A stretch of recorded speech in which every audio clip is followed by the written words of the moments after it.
Good morning. I'm Jen Amos at Weiss Research. I'm Andy Myers, and this is your morning market update for Thursday, March 17th. Stocks on Wall Street are rebounding nicely after yesterday's big declines pushed the S&P 500 and NASDAQ composite into negative territory for the year. Today, investors are focusing on some positive news on the labor market. 385,000 Americans filed for first-time unemployment benefits last week, fewer than economists expected, and a decline of 16,000 from the previous week. The 4-week moving average of jobless claims, which is considered a more accurate measure, is at its lowest level since July of 2008 and is consistent with a modest pace of hiring. Separately, consumer prices rose 0.5% last month, fueled by higher gasoline costs, and the core CPI, which strips out food and energy prices, rose 0.2%. Both figures were roughly in line with expectations. Oil prices are also back in focus this morning as crude rises above $100 a barrel once again. Investors are concerned that supplies from North Africa and the Middle East will be threatened by escalating violence in Libya and Bahrain. Prices had been declining this week after the earthquake in Japan shut down 3 of the country's 5 oil refineries, reducing demand from the world's 3rd largest economy.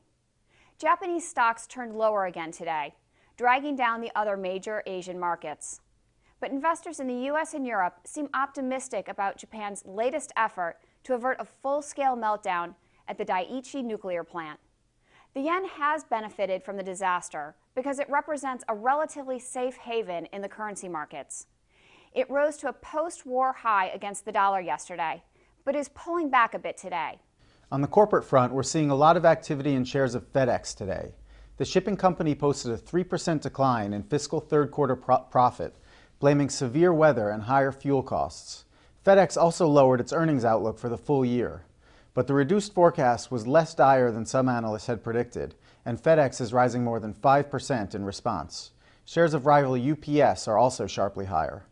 Meanwhile, one of the day's biggest stock decliners is Guess. The retailer is tumbling nearly 10% after it offered a weak earnings outlook for the current quarter and the full year.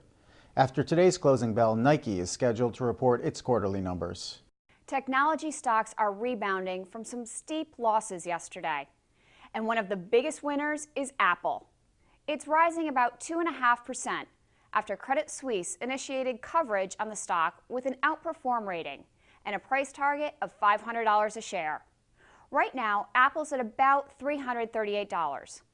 Credit Suisse said it expects better than expected revenue and earnings growth over the next 2 years. That's the latest from Weiss Research. Have a great trading day and a fabulous St. Patrick's Day.